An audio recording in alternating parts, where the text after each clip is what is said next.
Montrez-moi qu'une seule ville suffit.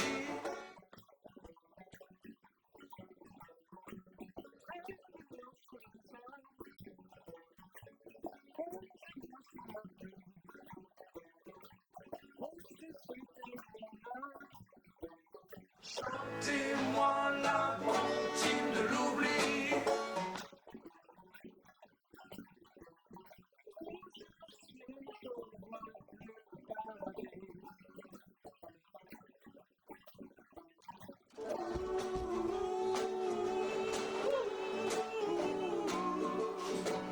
Qu'une seule vie me suffit. Ensuite, Bonjour, donc je m'appelle Saul. Je suis un chanteur belge de 2 mètres. Voilà. C'est facile, j'ai plus qu'à dire à tout le monde que je suis un grand chanteur et tout de suite une belle carte de visite. Non, mais c'est juste que, voilà, je pense que comme j'ai une grande carcasse, j'ai très vite appris à vivre avec. Et donc je trouvais ça normal de l'assumer, donc d'appeler l'album géant. Soul, c'est pas un petit arbre non plus, donc j'aimais bien ces appellations-là. Je trouvais elles me collaient à la peau et que comme ça d'entrée de jeu, les choses sont assez explicites, quoi. J'ai commencé à chanter très tôt, mais au début je ne chantais pas, je criais, puisque je jouais dans des groupes de punk, hardcore, donc c'était vraiment de la musique assez lourde, dans tous les sens du terme. mais disons que par après j'ai commencé des études de théâtre, et donc j'ai eu envie d'écrire en français en fait. Et donc je continue à adorer les groupes de métal et ce genre de choses, parce que c'est une énergie dingue sur scène. Mais disons que musicalement, je suis parti vers d'autres courants. Je suis d'abord passé, il y a une grande photo de Tom York là derrière. Je suis d'abord passé par des courants comme ça, comme Radiohead, Jeff Buckley, qui ont été des grosses influences pour moi quand j'étais adolescent. Et donc j'ai commencé à faire du rock en anglais.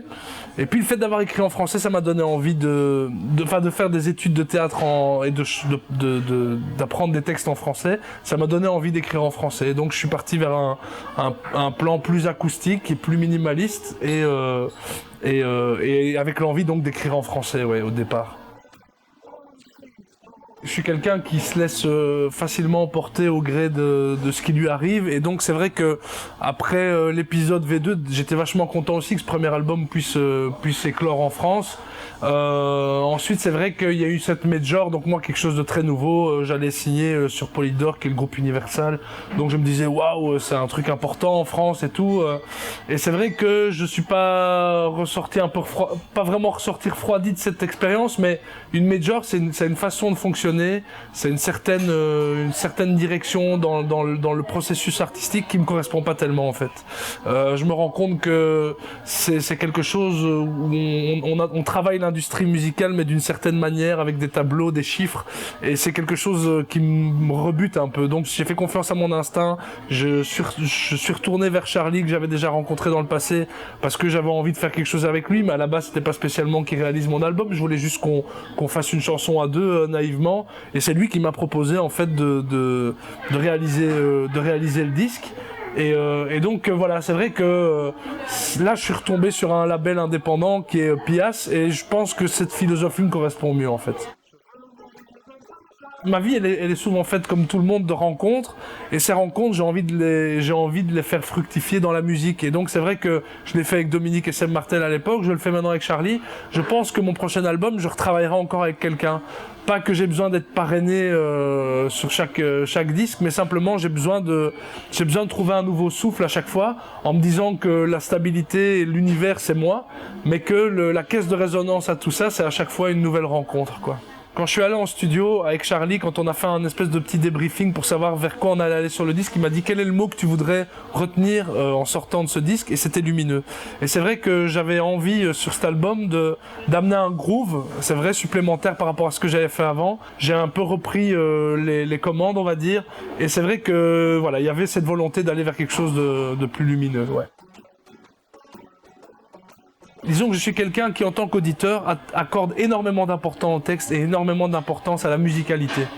Et donc, c'est vrai que je parlais tout à l'heure de Gainsbourg, c'est un gars qui avait vraiment les deux. Il avait ce côté, ce travail de la musique, ce travail du texte, et justement cette espèce de synergie entre les deux. Il jouait beaucoup là-dessus. Là, je pense par exemple à la chanson Laetitia.